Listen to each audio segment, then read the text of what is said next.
بسم الله الرحمن الرحيم يمحق الله الربا ويربي الصدقات. Bayangkan kehidupan masyarakat yang harmoni di mana kekayaan disalurkan kepada yang memerlukan bagi membantu meningkatkan status ekonomi mereka. Anda juga boleh memainkan peranan dengan menyalurkan sumbangan ke Sadaqah House Bank Islam. Sadaqah House merupakan sebuah platform sumbangan yang diuruskan oleh Bank Islam. Pihak entiti atau individu boleh menggunakan platform digital dan beberapa saluran yang disediakan bagi menyalurkan dana kepada pertubuhan bukan kerajaan yang menjadi rakan strategik Sadaqah House. Ia merupakan salah satu usaha bagi mewujudkan impak positif yang mampan kepada ekonomi dan komuniti. Dengan hasil sumbangan yang dikumpulkan, Sadaqah House Bank Islam memberi fokus dengan menjalankan projek-projek di bawah beberapa kategori.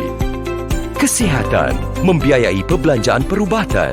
Pendidikan, membiayai projek-projek pendidikan. Masyarakat, membiayai usaha peningkatan pendapatan isi rumah. Alam sekitar, membiayai usaha memelihara alam sekitar. Jadi, jika anda ingin menjadi sebahagian daripada usaha murni ini, salurkan sumbangan anda ke akaun rasmi Sadaqah House Bank Islam melalui pelbagai saluran sumbangan yang disediakan seperti pindahan dana, kad kredit I, Bank Islam, tebus mata ganjaran True Reward atau pembayaran berjadual, imbas kod QR Snap and Pay. Melalui sumbangan anda, kita bersama dapat meningkatkan taraf kehidupan golongan yang memerlukan dan seterusnya mewujudkan masyarakat yang harmoni. Untuk maklumat lanjut, layari www.sadaqahhouse.com.my.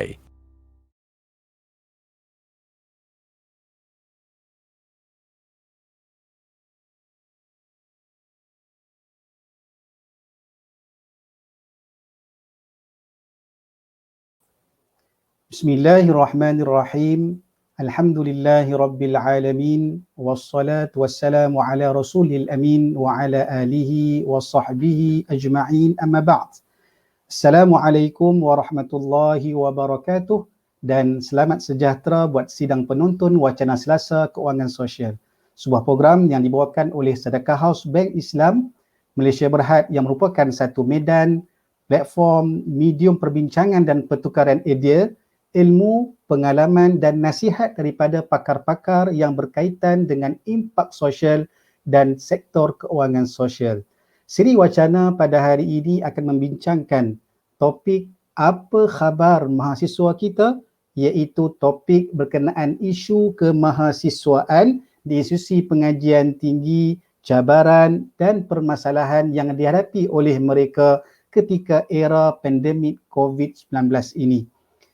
Justru pada kesempatan ini, Sedekah House Bank Islam ingin merakamkan takziah kepada seluruh keluarga dua orang mahasiswa Universiti Teknologi Mara UiTM yang telah meninggal dunia baru-baru ini. Semoga Allah mencucuri rahmat ke atas keduanya.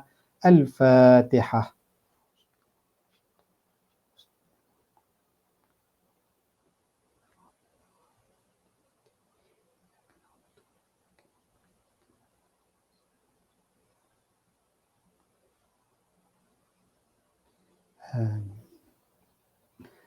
Sidang penonton yang dimuliakan, Sedekah House Bank Islam pada kali ini menampilkan dua tetamu jemputan di kalangan pakar ilmuwan dan aktivis kemasyarakatan bagi mengupas tajuk ini. Panel pertama ialah yang berbahagia Puan Azrin Syahida, iaitu pengurusi Brain for Future, BFF. Apa khabar Puan Azrin? Baik, Alhamdulillah. Assalamualaikum. Assalamualaikum warahmatullahi. Baik, BFF, Brain for Future, singkatannya ialah BFF, Best Friend Forever bagi Bank Islam jugalah BFF ni. Adalah merupakan NGO, merupakan salah satu daripada pembuat perubahan change maker yang dilantik oleh Bank Islam Malaysia Berhad bagi menyantuni mahasiswa di institusi pengajian tinggi daripada latar belakang keluarga yang berpendapatan rendah agar dapat meneruskan kelangsungan sehingga tamat pengajian menerusi inisiatif Sedekah House Bank Islam. Manakala panel kedua pula ialah yang berbahagia Dr. Nur Hasni Johdi. Beliau merupakan penolong Dekan Keusahawanan dan Kreativiti Pusat Kajian Insan, Fakulti Ekonomi dan Pengurusan Universiti Kebangsaan Malaysia UKM. Apa khabar Dr. Hasni? Alhamdulillah sihat.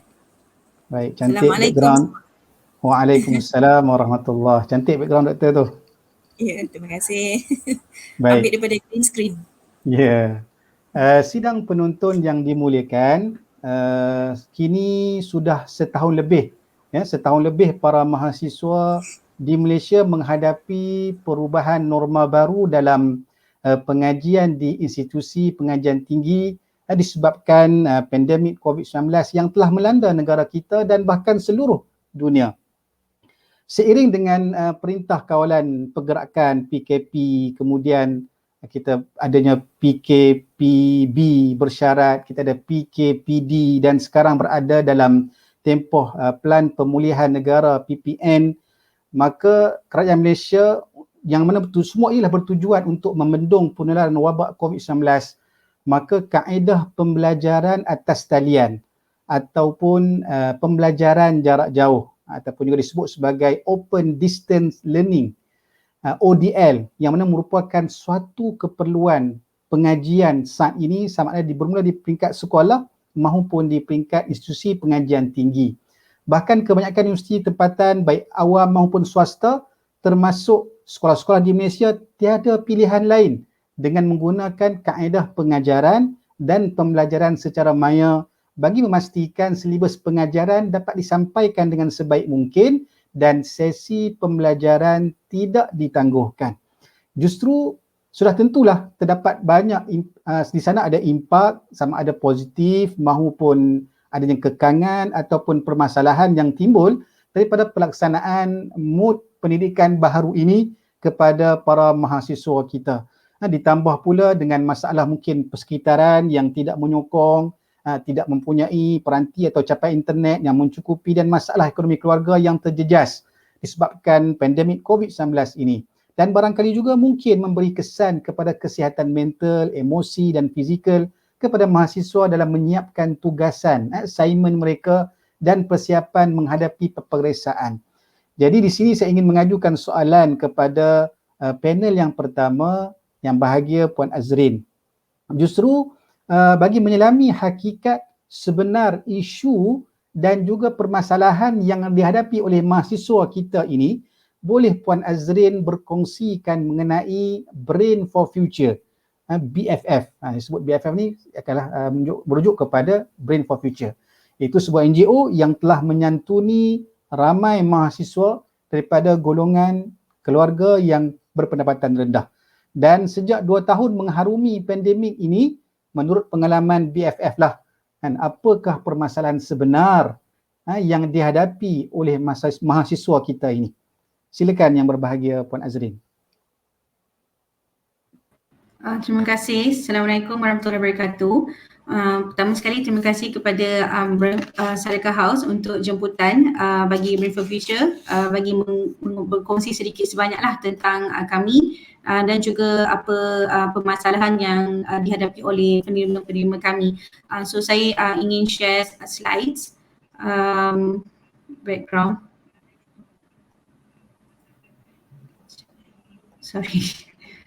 Okay, boleh nampak ke Ustaz? Belum lagi, Puan Azrin. Belum lagi. Okay, saya sebenarnya tengah share. Tak apa, saya mungkin boleh just teruskan saja.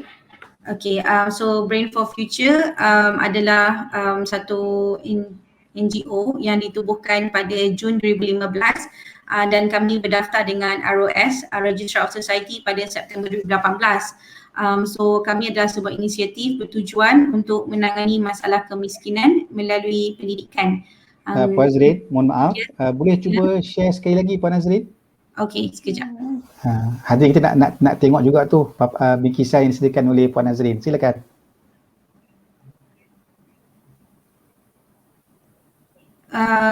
Saya tengah share sebenarnya, belum lagi Okey, sudah. Terima kasih Puan Azrin, boleh.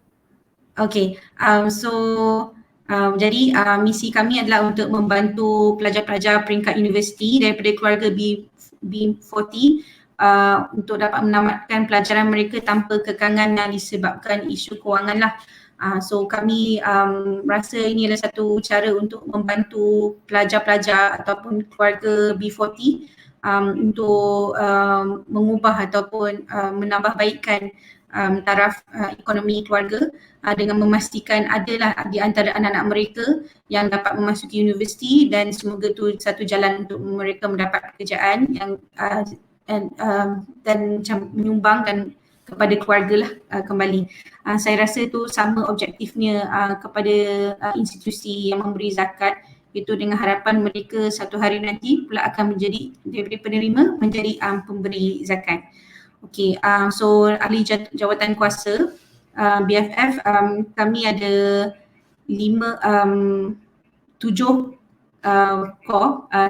core EJK, core members trust, dan kami semua adalah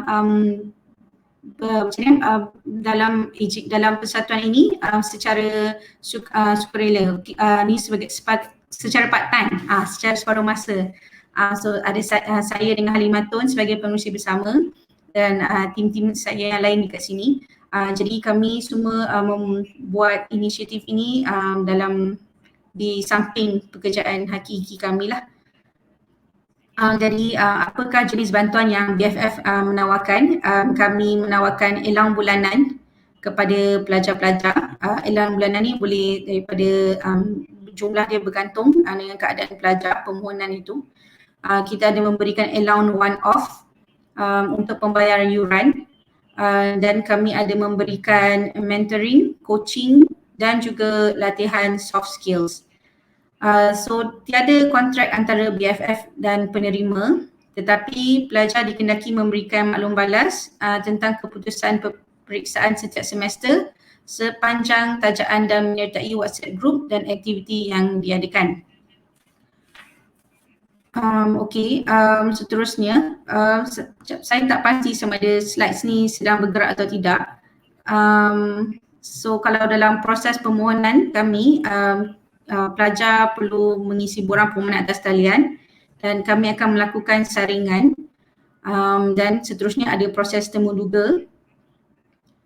Dan contoh soalan-soalan dalam borang permohonan kami yang uniklah kepada BFF ni adalah kami ada masukkan persoalan personal development dalam borang permohonan. Contohnya, minta maaf, kami akan tanya soalan macam apakah perancangan mereka selepas graduasi dan apakah satu major goal that will define your life, atau goal yang for some reason you are not able to achieve, it will be your biggest regret. Sebenarnya daripada soalan-soalan yang kami tanya ni, kami ingin assess macam mana tahap pelajar ni punya visi dan misi untuk atau wawasan untuk masa depannya.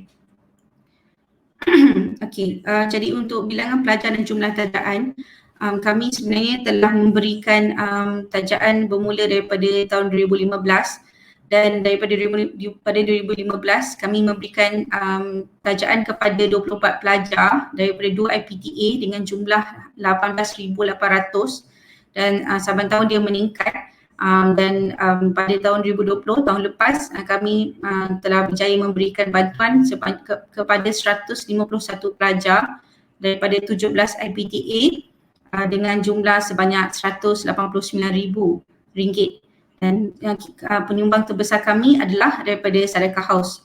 Jadi fokus bantuan Brain for Future adalah kepada pelajar tahun akhir pengajian, kerana kebanyakan pelajar yang tahun akhir ni ada atas peningkat perbelanjaan mereka meningkat untuk final year project ataupun intern dan practical, dan kebiasaannya pelajar tahun akhir susah untuk mendapat bantuan-bantuan kewangan yang lain lah. Kebanyakan bantuan kewangan yang di luar fokus kepada pelajar tahun pertama, tahun kedua. Jadi sumber dana Brain for Future pula adalah melalui social media, crowdfunding melalui social media, dan juga daripada sumbangan institusi seperti Sadaqah House. So itu sedikit sebanyak tentang Brain for Future.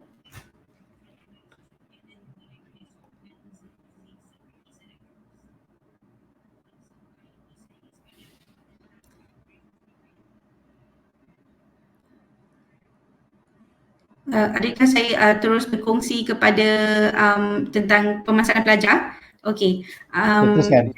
Okey, daripada segi permasalahan pelajar yang dikongsikan lah, kita minta feedback daripada pelajar-pelajar kami.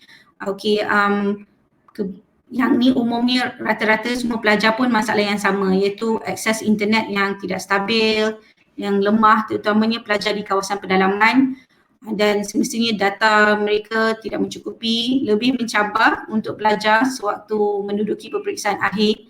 Ada pengalaman pelajar yang memang dia tak dapat akses internet bila final exam, jadi dia memang fail dan terpaksa repeat semester pada repeat subjek itu pada semester hadapan kerana tidak dapat menduduki peperiksaan akhir itu. Okey, dan antara lainnya masalah yang dihadapi pelajar maklumkan adalah bahan rujukan atas talian tidak mencukupi. Jadi kalau nak buat research ke apa, diorang pelajar ni mungkin kena beli buku. Tapi beli buku ni kos meningkat, dan kalau disebabkan masalah kewangan mungkin tidak dapat belilah buku-buku ini. Tetapi kalau pelajar ni dekat universiti pre-pandemic, mereka boleh meminjam buku dekat perpustakaan sahaja. Okey, satu lagi masalah common juga antara kebanyakannya pelajar adalah ruangan belajar yang tidak kondusif. Jadi pelajar-pelajar ini rata-rata daripada keluarga B40, jadi ruangan mungkin tidak berapa kondusif lah dan besar untuk mereka ada dedicated zone untuk mereka belajar.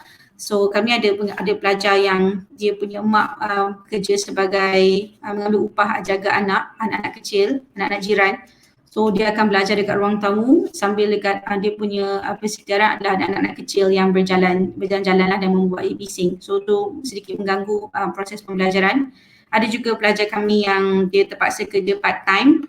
Jadi dia belajar online sambil bekerja part time dekat kedai makan. Dia punya tuan kedai tu benarkanlah dia macam kalau tak ada customer, dia bolehlah tengok-tengok dia punya classes, dan dia balik malam baru dia akan tengok recording dan tengok balik nota untuk buat untuk study. So ada juga antara masalah lain, I think lebih kepada latihan praktikal kerana banyak penerima kami adalah daripada pelajar tahun akhir. Jadi ada yang memang tidak dapat buat internship langsung, jadi itu miss opportunities pada pelajar ni lah, sebab umumnya kita tahu salah satu cara untuk mendapat pekerjaan lepas graduate untuk secure kerja ni adalah kalau kita intern. Lepas kita intern dengan harapan company tu boleh retain kita kan. Tetapi mereka terlepas opportunity itu, peluang itu, dan ada juga pelajar yang dia punya kursus tu memang kena ada latihan praktikal. Contohnya pelajar kursus counselling, diorang jadi bila disebabkan perintah pergerakan, kawalan pergerakan, mereka tidak dapat menjalani latihan praktikal ini. Jadi status pembelajaran ini dia tergantung, dia sentiasa tangguh dan tidak dapat tamat seperti rakan-rakan daripada kursus lain. So selain daripada itu, saya rasa itulah dia kebanyakannya pelajar inform maklumkan yang mereka ada masalah lah dari segi pengurusan masa yang menyebabkan tekanan mental sedikit kerana banyak assignment due date yang dikejar untuk banyak subjek yang berjalan secara serentak. So saya saya dah bekerja, saya bukan student, saya tidak dapat verify lah kalau benda ni adalah sama untuk semua, tapi daripada pengalaman kita yang bekerja, rasanya kita pun tahu bila bekerja dekat rumah ni dia punya hours put in tu sebenarnya lama juga daripada kerja dekat office. Mungkin kita bekerja pagi sampai malam dan kadang-kadang tak ada pun break untuk lunch ataupun break awal. So saya rasa itu sama untuk semualah, daripada pelajar ataupun daripada orang yang bekerja. So yang tu je lah sedikit sebanyak yang saya boleh kongsikan. Terima kasih.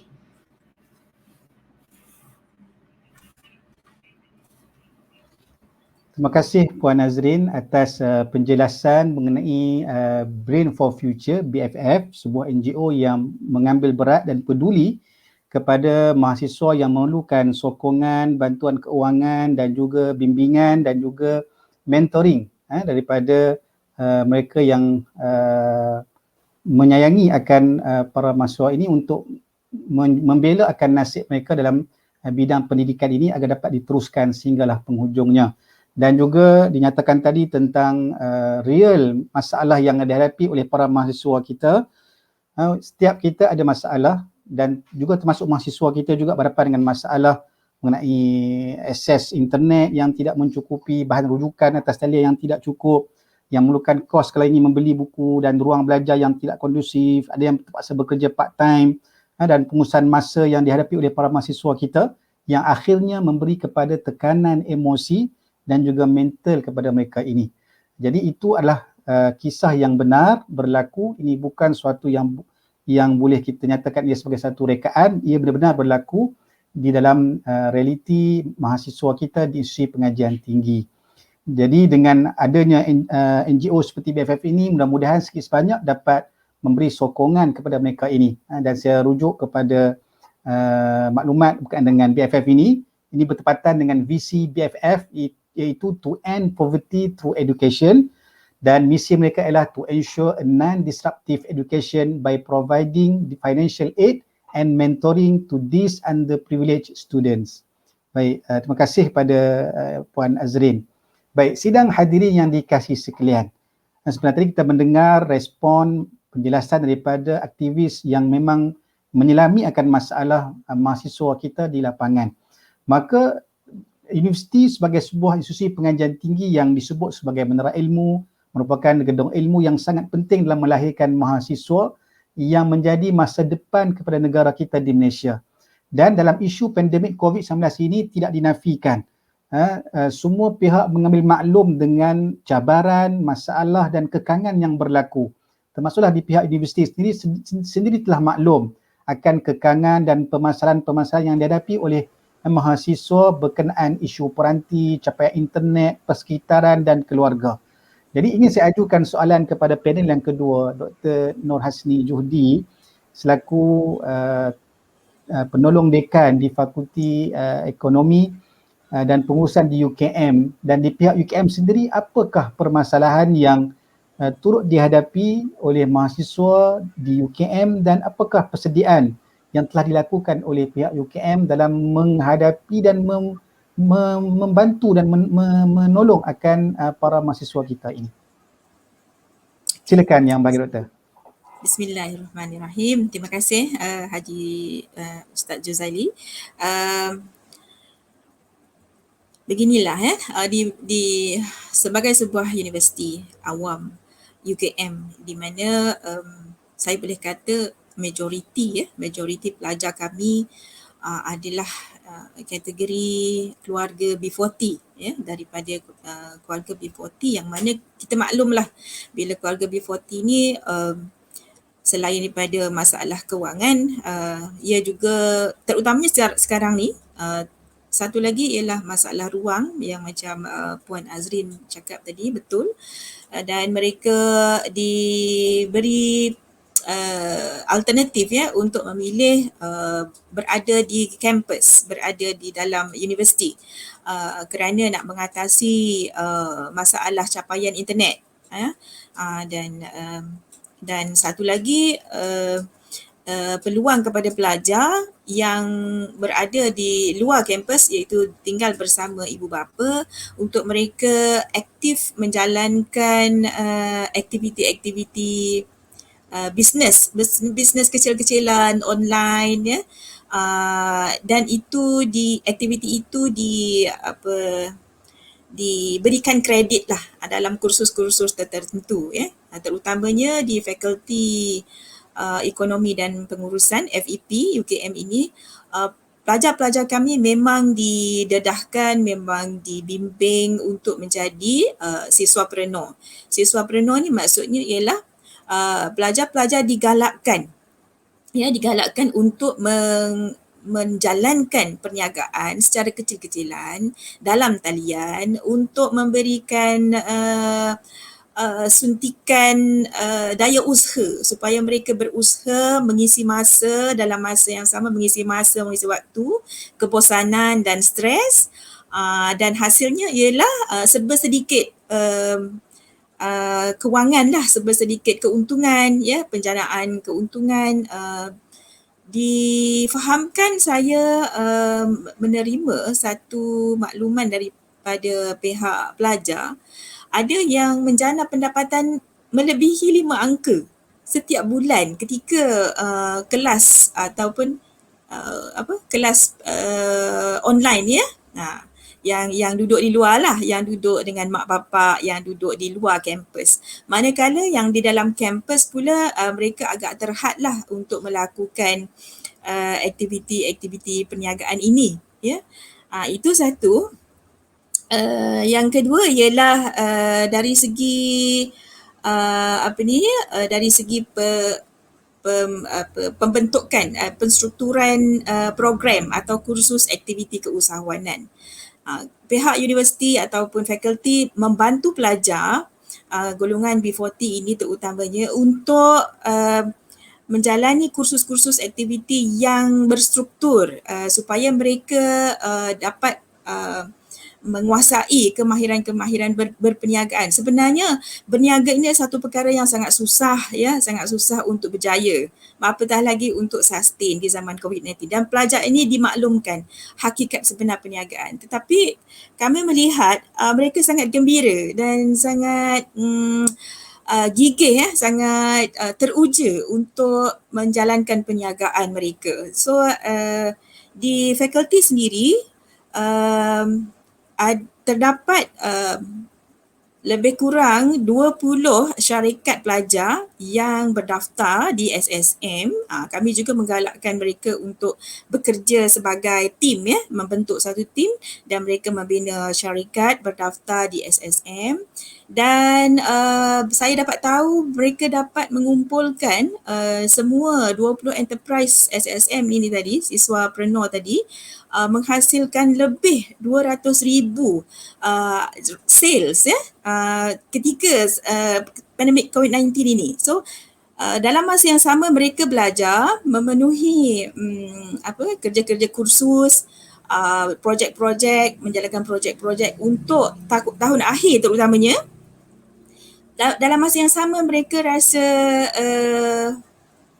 nak cakap bahagia tidak, tapi mereka rasa sebagai orang muda mereka suka dicabar ya, mereka suka cabaran. So bila mereka menjalankan perniagaan memanglah ada masalah, memang ada cabaran, memang ada halangan, tapi mereka ini kreatif ya, mereka ini kreatif dan melalui program-program kursus-kursus keusahawanan yang berstruktur mereka mampu menghasilkan jumlah kumulatif jualan di fakulti kami saja ya.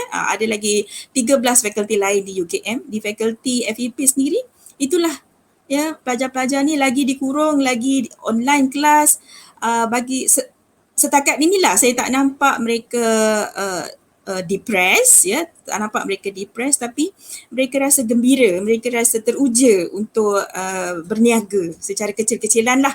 Tak banyak sangat inovasi, tak adalah perkara-perkara yang diniagakan tu inovasi tinggi, tetapi lebih kepada jual benda ringan-ringan setakat untuk mengurangkan masalah kewangan keluarga. So mereka tidak meminta tips atau belanja daripada ibu bapa lah setakat ini. Cuma ada jugalah kes-kes terpencil yang mengalami masalah emosi ya, masalah depression ada juga. Tetapi di UKM masih lagi tidak adalah kursus-kursus kes-kes yang signifikan yang boleh dikatakan serius di kalangan mahasiswa setakat inilah. So dari segi kekuatan emosi, kekuatan mental, kekuatan kewangan, pengurusan kewangan di kalangan mahasiswa UKM so far alhamdulillah. Sebab satu tadi itulah saya kata UKM memang menggalakkan pelajar-pelajar ini dibimbing secara berstruktur untuk menjalankan perniagaan secara kecil-kecilan. Tidak semestinya high tech, tidak semestinya high innovation. Dan yang kedua dari segi kekuatan dalaman, mereka ada circle of counselling session ya, peer counselling ya di kalangan pelajar itu sendiri dengan bimbingan pihak kaunselor Pusat Kesihatan UKM. So itu gambaran sedikit lah dari keadaan mahasiswa di UKM khususnya di FEP. Okey, apa Baik. lagi ya? Terima kasih Dr. Hasni atas perkongsian yang menarik juga dengan bagaimana mahasiswa di Fakulti Ekonomi dan Pengurusan di UKM menjadikan cabaran yang ada pada pandemik COVID ini, kekangan, halangan untuk tidak boleh keluar, tidak boleh seperti biasa normal, tapi manfaatkan keusahawanan sebagai satu medium untuk mungkin mengurangkan stres dan juga dengan adanya kegembiraan bila dapat meraih keuntungan 200,000 bagi 20 syarikat yang telah didaftarkan. Nanti saya akan ada satu soalan yang berkenaan dengan keusahawanan siswa selepas ini, insyaAllah Dr. Hasni. Baik. Jadi sebelum kita beralih kepada pusingan yang kedua, sidang hadirin sekalian, mari kita saksikan satu video bingkisan yang disediakan oleh Sedekah House Bank Islam mengenai majlis penyerahan sumbangan dana Sedekah House Bank Islam kepada para pelajar bimbingan Brain for Future BFF serta temu bual bersama mereka. Mari kita saksikan.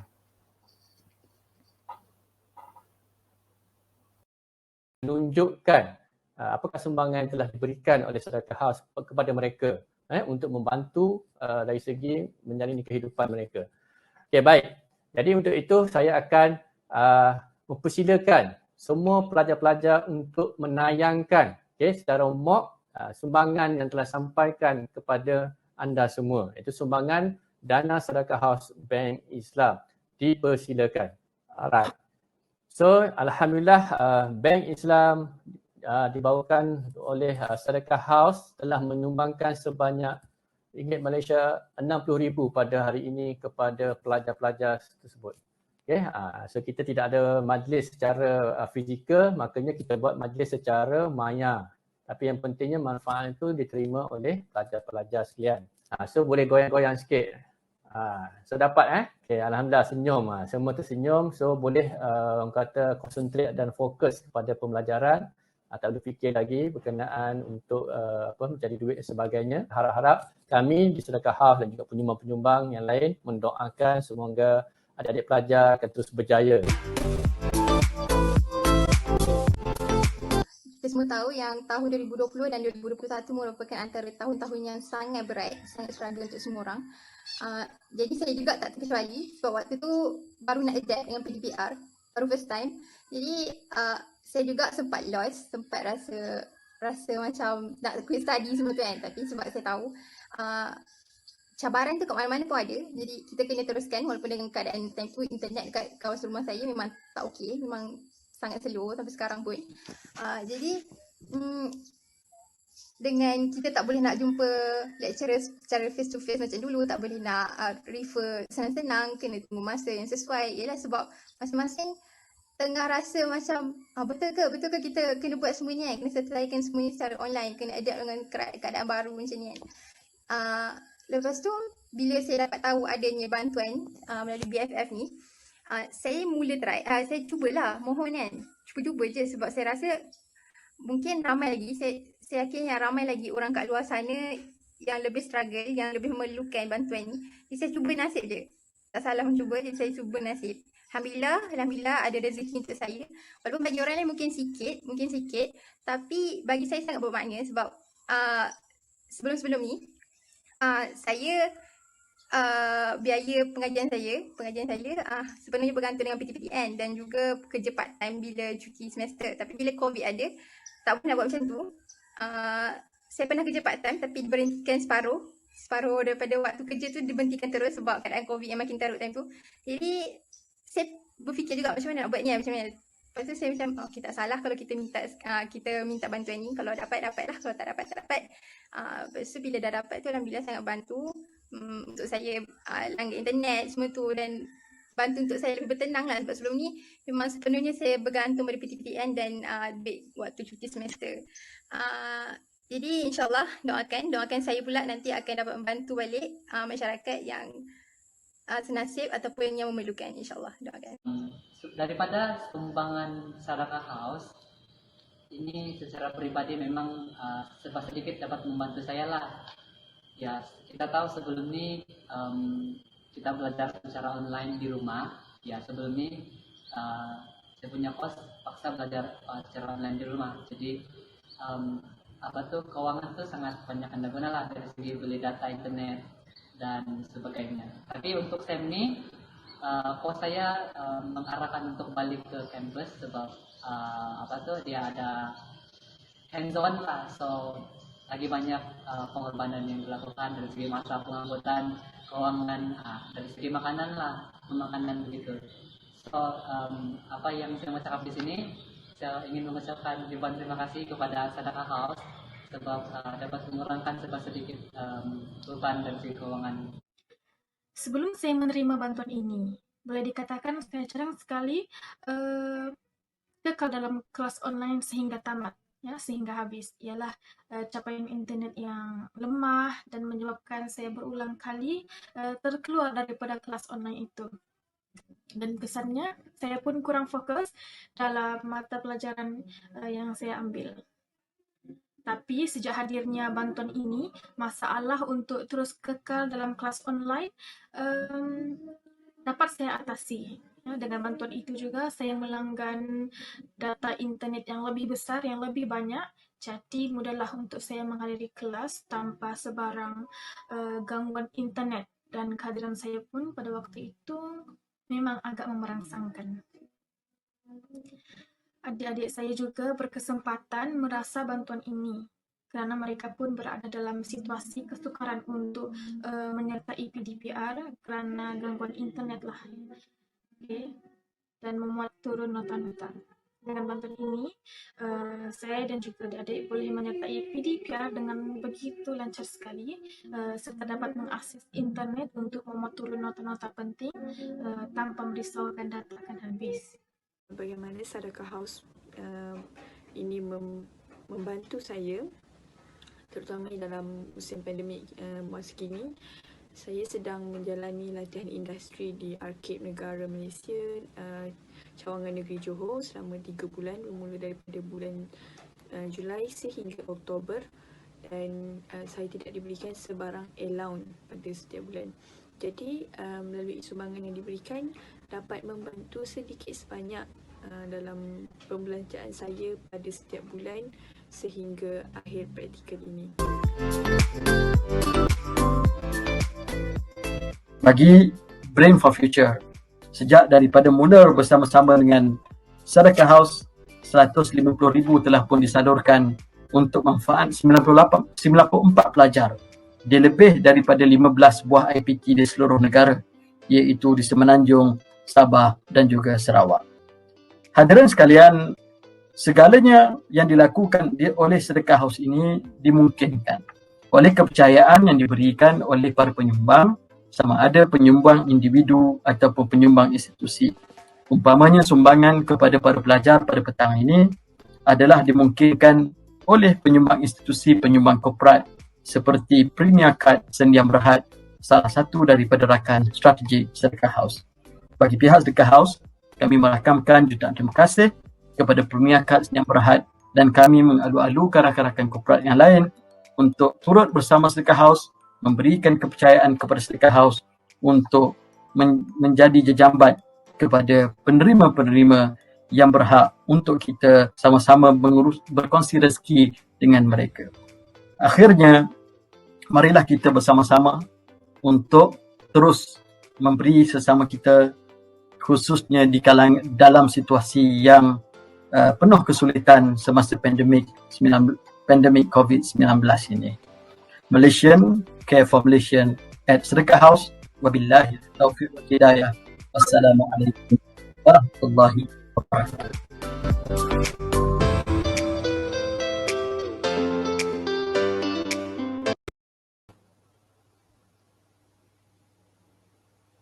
Waalaikumsalam warahmatullahi. Demikian tadi bingkisan video berkenaan dengan majlis penyerahan sumbangan dana sedekah Bank Islam kepada para pelajar bimbingan BFF dan juga luahan rasa hati mereka dengan cabaran yang dihadapi dan impak yang mereka dapat daripada sumbangan yang diberikan, yang mana terima kasih kepada para penyumbang dan dermawan yang berkongsi rezeki yang telah menyumbang kepada dana sedekah Haus Bank Islam.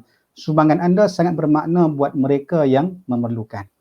Baik, sidang penonton yang budiman, barangkali di luar sana ramai lagi mahasiswa yang mungkin baru tahu berkenaan dengan Brain for Future BFF ini serta kerjasama dengan Sedekah Haus Bank Islam ini. Jadi saya ingin ajukan soalan kepada Puan Azrin, yang mana sejak 2015 ditubuhkan. Jadi dan 2019 bersama-sama dengan Bank Islam bahkan telah sebanyak 154 orang pelajar telah dibantu dengan projek Sedekah Haus Bank Islam ini bersama dengan BFF, dan sejumlah RM210,566 telah disalurkan kepada mahasiswa-mahasiswa yang memerlukan ini bagi memberikan mereka fokus kepada pengajian mereka. Jadi mungkin Puan Azrin selaku pengurusi BFF boleh menerangkan kepada para penonton bagaimanakah cara untuk memohon bantuan keuangan ini dan apakah kriteria pemilihan penerima bantuan keuangan yang disebutkan oleh Puan Azrin sebelum ini. Silakan Puan Azrin. Terima kasih Ustaz Jazali. Okey, kalau untuk Brain for Future, permohonan bantuan dibuka sekali setahun. Kebiasaannya pada bulan Ogos sebelum tahun pembelajaran baru bermula.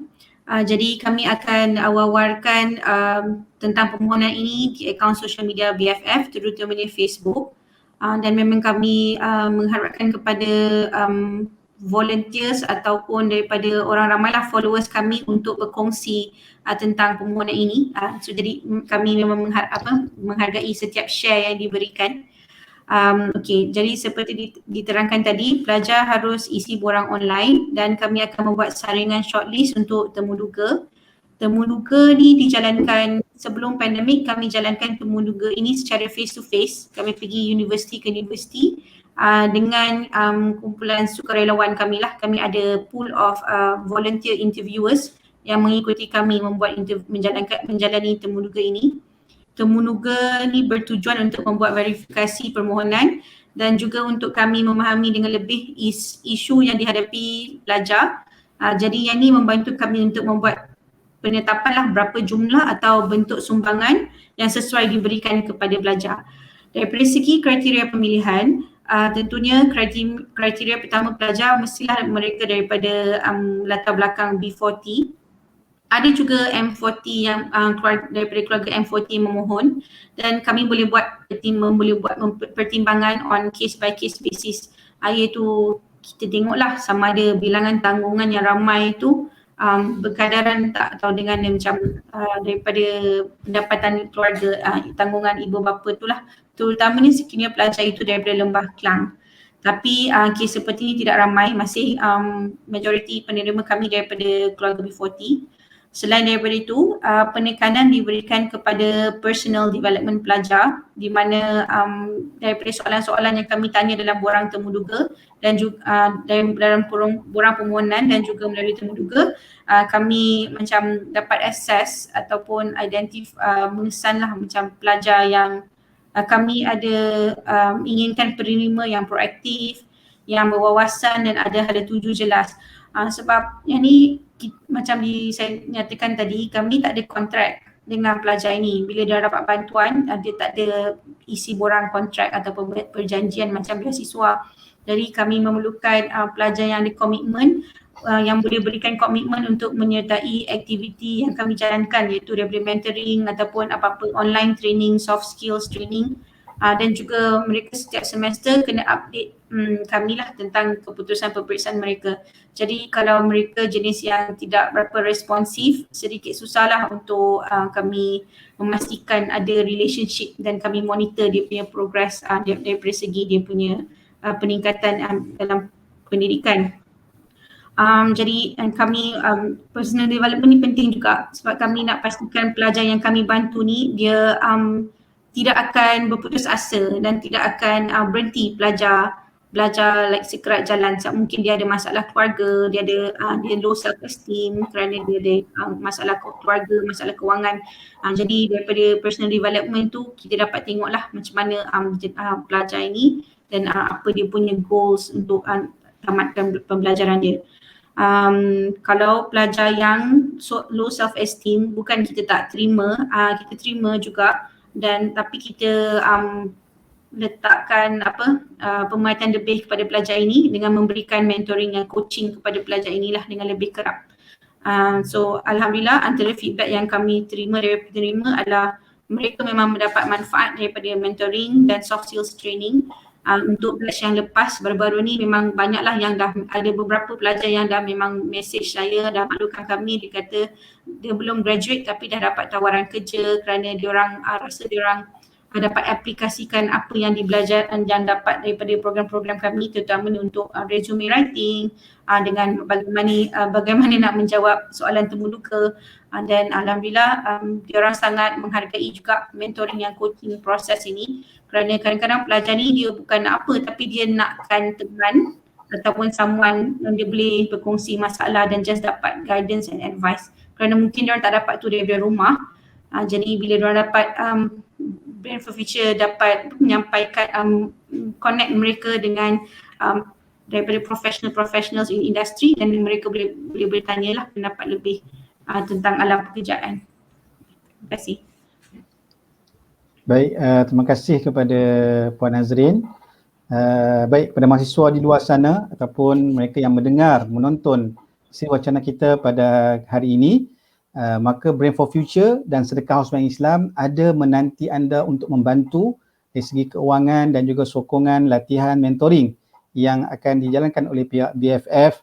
Maka cepat-cepatlah hubungi mereka BFF, isi borang online, sebarkan borang online tersebut kepada kawan-kawan, rakan-rakan, jiran tetangga. Maka yang mana dibuka pada sekali setiap setahun, sekali dalam setiap tahun, bulan 8 Puan Azrin. Baik. Betul, bulan 8 Ustaz. Ya, jadi ini dah bulan 7, maka ikut rapat-rapat akan BFF, maka insya-Allah kita bersedia untuk menghulurkan bantuan. Baik. Moga sebanyak bantuan itu akan mengurangkan beban dan tekanan yang dihadapi oleh para mahasiswa dan mudah-mudahan dapat terus kekal fokus untuk menghabiskan pengajian. Baik, sidang hadirin yang dikasihi sekalian, beralih kepada soalan kepada panel kita yang kedua, Dr. Hasni, iaitu Kementerian Pengajian Tinggi pada Februari 2021 tahun ini telah melancarkan Pelan Tindakan Keusahawanan Institusi Pendidikan Tinggi IPT, PTK IPT 2021 sehingga 2025, dan adanya Panduan Pendidikan Keusahawanan Bersepadu IPT atau MOHI Guide to Entrepreneurship Integrated Education EIE bagi mendukung kelestarian agenda keusahawanan di institusi pendidikan tinggi serta melahirkan lebih ramai usahawan dalam kalangan pelajar dan graduan IPT, dan yang mana dirasmikan dan disempurnakan oleh YB Datuk Seri Dr. Nur Aini Ahmad, Menteri Pengajian Tinggi secara di atas talian. Jadi Pelan Tindakan Keusahawanan IPT 2021 hingga 2025 ini telah dilancarkan dan bermatlamatkan untuk mentransformasikan lanskap keusahawanan di IPT daripada keusahawanan yang berasaskan keperluan kepada yang berasaskan peluang. Baik, jadi soalan saya kepada Dr. Hasni, melihat kepada perancangan dan juga yang disediakan oleh Kementerian Pengajian Tinggi ini dan untuk menanam elemen keusahawanan di kalangan mahasiswa, maka dan Bank Islam juga ada menawarkan program pembiayaan mikrobangkit khas untuk para mahasiswa di bawah segmen fokus usahawan pelajar dan juga belia ini. Boleh Doktor terangkan berkaitan dengan pelan perancangan tersebut bagi pihak UKM sendiri dan bagaimana pula kerjasama dengan Bank Islam bagi menjayakan inisiatif pembiayaan mikrobangkit ini. Silakan yang bahagia Doktor. Suara Doktor unmute. Okey, maaf. Okey, terima kasih Ustaz Juzairi. Okey, di peringkat UKM secara umumnya sangat menyambut baik cabaran daripada Pelan Tindakan KPT tadi berkenaan pembangunan keusahawan di kalangan mahasiswa, dan oleh kerana itu UKM mensasarkan lebih kurang 2,700 pelajarnya, 2,700 pelajar daripada hampir 10,000 mahasiswa UKM sendiri di akhir tahun ini, tak lama dah ni, di akhir tahun ini terlibat secara tidak langsung ataupun secara langsung dalam aktiviti perniagaan. Jadi termasuklah 2,800 pelajar ini, termasuklah sama ada perniagaan itu adalah perniagaan formal ataupun tidak formal. Perniagaan tidak formal bermaksud pelajar berniaga dalam talian ataupun offline tetapi tidak mendaftarkan syarikatnya di mana-mana. Manakala perniagaan secara formal pula melalui kursus-kursus tertentu, program-program keusahawanan tertentu di fakulti, di college dan juga di universiti digalakkan untuk mendaftar syarikat di SSM. Buat masa ini begitulah di FEP sendiri terdapat lebih kurang 20 syarikat pelajar yang mendaftar di SSM. Jadi itu dari segi angka lah, dari segi angka pelan tindakan yang kami perlu usahakan untuk mencapai figure 2,800 pelajar UKM pada hujung tahun ini untuk berniaga.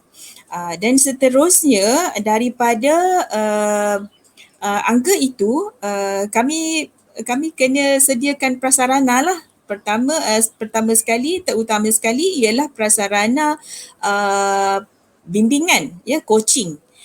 Kalau mengharapkan kepada pensyarah, pensyarah di fakulti FEP sendiri yang betul-betul fokus berkepakaran dalam perniagaan dan keusahawanan dan training tidak ramai sebenarnya. Kurang daripada mungkin 10 orang sahaja dalam satu fakulti. Dalam satu fakulti kami ada lebih kurang 200 pensyarah, manakala hanya kurang daripada 10 pensyarah yang kita bagi training tapi kita tidak ada pentauliahan yang jelas, mungkin pentauliahan daripada SME Corp, mungkin pentauliahan daripada InScan, baru nak dirancangkan training-training tersebut supaya dapat membimbing pelajar-pelajar ini daripada pelbagai bidang, daripada pelbagai program pengajian supaya menjalankan perniagaan yang tidak mudah untuk berjaya dengan sistematik, dengan profesional dan penuh etika. Sebab kita tidak mahu pelajar-pelajar kita nanti terlibat pula jadi scammers. Jadi itu bahayanya lah kalau tidak dibimbing secara akademik dan profesional. Untuk membantu pensyarah yang 70% bergantung kepada kepakaran akademik sahaja, memang tidak sempurna lah untuk menjadikan pelajar-pelajar ini menjadi entrepreneur di masa akan datang, terutamanya apabila mereka telah menjadi alumni universiti. Jadi kami melihat penting untuk melibatkan secara langsung pihak-pihak industri, pihak-pihak industri dan juga mentor usahawan di luar sana untuk tampil masuk dalam kurikulum kami, masuk dalam kelas kami walaupun kelas secara online untuk sama-sama memberikan panduan, galakan, motivasi secara teknikal, mungkin salah satunya ialah bagaimana teknik-teknik pendigitalisasian marketing, pendigitalisasian pengurusan kewangan dan perakaunan dan isu-isu yang sebenar yang berlaku di luar sana. Perlu, walaupun pelajar, walaupun belum betul-betul menjadi ahli dalam bidang perniagaan, tetapi pelajar-pelajar ini perlu mendapat input yang sebenar orang kata yang real daripada industri ketika pandemik, ya. Dan pelajar-pelajar ini selain daripada kemahiran teknikal, ya, dalam pengurusan satu perniagaan kecil, mikro, mereka juga diberi input soft skill, ya, seperti macam mana nak menguruskan emosi, macam mana nak meningkatkan kepimpinan syarikat, kepimpinan organisasi maksudnya, dan aspek-aspek yang tidak ada dalam buku, kami bawa masuk pihak industri untuk pihak industri terutamanya usahawan sebenar untuk masuk dalam kurikulum kami untuk memberikan coaching secara direct, bimbingan secara direct kepada pelajar-pelajar ini daripada tahun pertama dan harapnya sehinggalah tamat pengajian. So it is not like one-off commitment ataupun engagement dengan industri. Itu dari segi daripada aspek pengurusan selain daripada pengurusan production, pengurusan marketing, pemasaran dan pengurusan serba sedikit pengurusan quality, ya, pengurusan quality dan branding produk ataupun business. Dan perlu diakui bahawa pelajar-pelajar ini ada kreativiti, ada idea bernas tentang produk mereka, tentang bidang perniagaan yang mereka ceburi, tetapi nyatalah memang mereka tidaklah kecukupan modal, terutamanya jika mereka mempunyai pelan perniagaan yang agak jauh ke hadapan. Mungkin pelan perniagaan setahun selepas COVID, 2 tahun selepas COVID, 3 tahun selepas COVID, apa mereka nak, bagaimana mereka nak perniagaan mereka berkembang. Jadi untuk itu perlulah ada kerjasama daripada pihak pendanaan. So sekarang ini dengan BIMB nampaknya alhamdulillah kami telah ada MOA yang telah didokumentasikan, dan insya-Allah MOA dengan BIMB melalui Sadaqah House serba sedikit boleh memberi harapan kepada syarikat-syarikat pelajar ini untuk rasa lebih selesa melaksanakan ideation mereka yang saya kira ada potensi untuk dikomersilkan. Jadi itulah setakat ini dengan pendana adalah BIMB Sadaqah House. InsyaAllah akan membantu pelajar-pelajar, syarikat pelajar inilah untuk lebih berdaya saing. Terima kasih Dr. Hasni atas perkongsian berkaitan dengan sasaran 2,800 pelajar UKM untuk menjadi usahawan menjelang penghujung 2021. Dan kita doakan UKM dapat berjaya mencapainya. Amin. Dan insya-Allah kami di Bank Islam Malaysia Berhad dengan inisiatif kewangan sosial melalui pembiayaan mikro bangkit, memang kita sediakan ruang dan peluang kepada para usahawan siswa untuk mencipta kejayaan, sama ada untuk memulakan perniagaan maupun untuk mengembangkan perniagaan mereka yang mungkin sikit sebanyak membantu akan ekonomi keluarga mereka, dan juga mungkin boleh juga membantu untuk mencipta peluang-peluang kerjaya bagi mereka yang lain pula. Baik, jadi di sini terdapat soalan daripada para penonton kita kepada para panel. Baik, soalan yang pertama daripada Encik Zikri Syairi. Soalan untuk Dr. Hasni, bagaimana pihak FEP, yakni Fakulti Ekonomi dan Pengurusan UKM menangani masalah para pelajar yang enggan berniaga selepas mereka diberikan kursus dan latihan? Macam mana pula doktor nak menangani mereka dan juga menjaga agar tidak mereka ni tertekan, stres dan sebagainya? Mungkin doktor boleh kongsikan. Ini isu sustainability lah, ya, sustainability of business, maknanya pelajar itu sendiri. So untuk untuk menangani isu itu, ya memang ada probability di mana tidaklah 100% pelajar-pelajar ini mampu ataupun bersungguh untuk meneruskan perniagaan. Ada possibility. Jadi untuk menangani isu itu kami UKM mempunyai Center of SME Development ataupun short formnya disebut sebagai SESMED. So pusat SESMED ini mengumpulkan maklumat dan data pelajar-pelajar yang menjalankan perniagaan ataupun sekurang-kurangnya yang berminat untuk berniaga, dan pusat SESMED ini antara tanggungjawabnya adalah memberikan bimbingan, kaunseling dan juga jalinan dengan pelajar-pelajar seluruh UKM, yang mana antara pelajar-pelajar yang telah bergraduat dan telah menjadi usahawan sebenar, membantu menjadi orang kata apa, mentor kepada pelajar-pelajar ini untuk memberikan semangat, menceritakan the up and down of business is real, dan sekiranya you are down, you nak buat keputusan nak teruskan ataupun tidak, silalah maknanya berhubung dengan mentor-mentor yang kita panggil sebagai gradpreneur. Gradpreneur tu maksudnya ialah pelajar-pelajar alumni UKM yang menjalankan perniagaan. Dia tidak bekerja tapi mereka mencipta pekerjaan kepada rakan-rakan adik-adik yang masih lagi dalam UKM dalam pengajian. Jadi SESMED mempunyai data dan maklumat lah gradpreneur UKM ini yang memang giat menjalankan perniagaan walaupun ketika pandemik ini. Dan beberapa hari lepas sebenarnya kami memanggil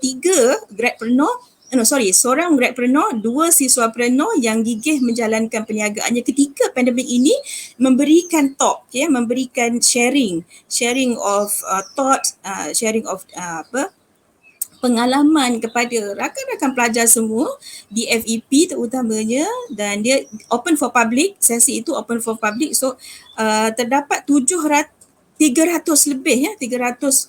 pelajar-pelajar UKM menyertai sesi talk berkenaan, dan itu antara usahalah untuk mengurangkan sikap negatif terhadap nak menjadi usahawan itu. So itu antara salah satunya lah. Kami panggil gradpreneur UKM sendiri untuk tampil ke hadapan membimbing adik-adik ini. Kalau mereka tak nak selepas tu, then kita kena akur kepada apa yang Allah sebutkan dalam Al-Quran, la ikraha fiddin. Dalam agama pun tak ada paksaan, so apatah lagi lah dalam fardu kifayah ini kan. Antara usahanya itulah kami menggunakan gradpreneur untuk membimbing adik-adik. Baik, terima kasih Dr. Hasni atas perkongsian yang mana adanya SESMED Center yang akan mengambil berat tentang keusahawanan mahasiswa di UKM secara umumnya dan khusus, yang juga memberi bimbingan, kaunseling dan juga cantik dengan kaedah gradpreneur itu, iaitu dengan adanya perkongsian, sharing daripada alumni-alumni yang berkecimpung dalam perniagaan akan beri semangat kepada mereka yang ingin terlibat dalam bidang perniagaan, yang perniagaan ini bukanlah suatu yang mudah, tetapi bila adanya perkongsian-perkongsian itu akan beri info dan juga maklumat yang baik kepada bakal-bakal usahawan. Baik, soalan seterusnya kita ada soalan daripada Encik Zikri Syairi. Soalan untuk Puan Azrin, bagaimana BFF melakukan pemantauan dan bimbingan kepada pelajar-pelajar dalam situasi norma baru ini? Jadi kalau sebelum ini mungkin bersemuka, dan bagaimana dalam melakukan pemantauan? Silakan yang bagi Puan Azrin. Terima kasih untuk soalan ini. Kami memang ada WhatsApp group dengan pelajar. Jadi setiap tahun selepas kami maklumkan tentang keputusan permohonan mereka, kami akan meminta mereka untuk menyertailah satu WhatsApp group. Jadi dalam WhatsApp group tu ada pelajar-pelajar batch yang terkini dan ada juga pelajar-pelajar daripada batch yang sebelum, sebab dalam WhatsApp group ni sangat aktif. berkongsi maklumat tentang kerana dalam grup ini ada juga tim mentor kami. Tim mentor kami juga pun adalah daripada sukarelawan. Kita akan berkongsilah maklumat tentang contohnya peluang pekerjaan, internship opportunities, apa-apalah maklumat ada dekat dalam tu. Dan untuk jadi sebarang komunikasi melalui WhatsApp untuk minta mereka update keputusan peperiksaan pun akan melalui WhatsApp, dan kita punya mentoring activity tu akan agak kerap, mungkin dalam sebulan sebanyak 2 aktiviti pun ada setiap 2 minggu. Sebelum ni sebenarnya, sebelum pandemik, kami memang ada kurang sikit aktiviti dengan pelajar, to be honest, sebab susah untuk, bukan susah lah, macam pelajar kami merata-rata IPTA sepanjang seluruh Malaysia, jadi tak berapa mudah untuk kami berjumpa pelajar face to face. Tetapi because of this, sejak diakibatkan pandemik ni, sebenarnya dia adalah yang satu kelebihan atau satu kebaikan yang kepada Brain for Future adalah kami dapat melakukan banyak aktiviti secara online dengan pelajar. Jadi itulah mentoring menjadi lebih efektif, dan kami punya presentation, training latihan soft skills pun menjadi boleh dijadikan yang lebih kerap dengan mendapat participation yang lebih tinggi daripada pelajar. Ya. Terima kasih.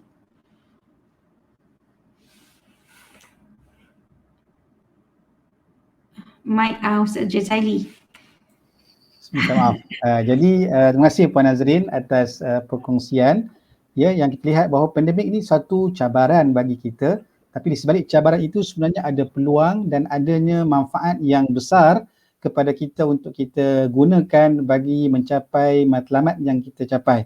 Yang mana tadi BFM menyebutkan sebelum PKP sukar untuk bertemu dengan penerima-penerima bantuan BFF, namun dengan wabak COVID ini maka lebih kerap pertemuan dapat dilakukan secara atas talian, lebih kurang sebulan 2 kali aktiviti untuk training, latihan, monitoring tentang soft skill, dan ia juga satu bentuk yang efektif dari segi pemantauan kepada penerima-penerima bantuan BFF.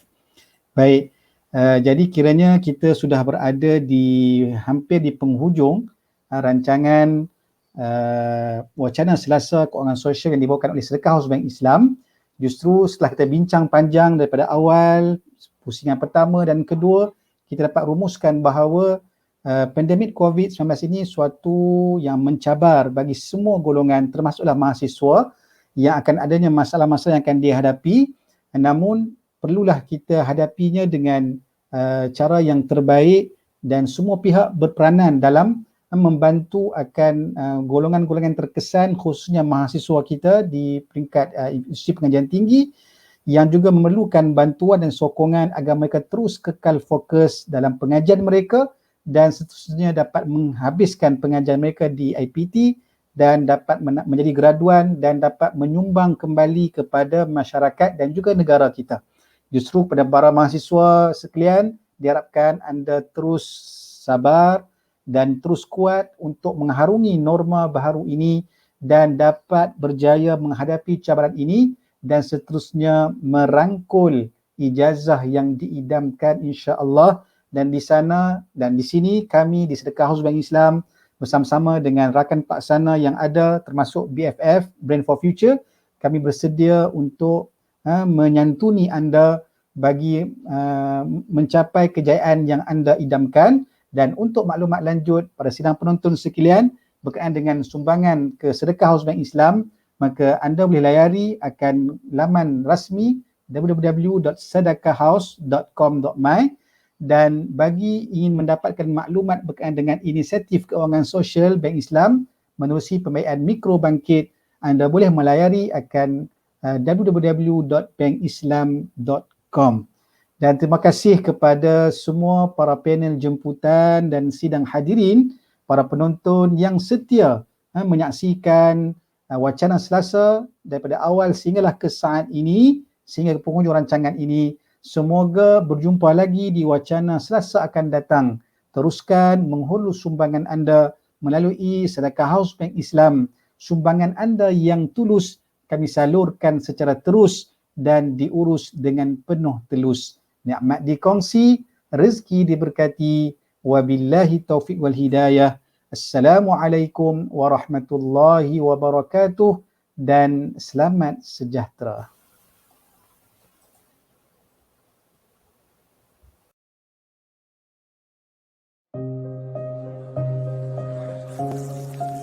Di saat kita menikmati rezeki yang enak, ada yang sedang menahan kelaparan.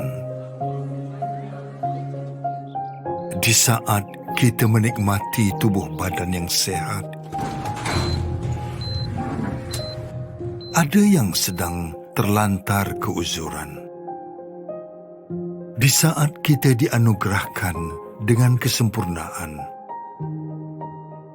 ada yang diuji dengan kekurangan.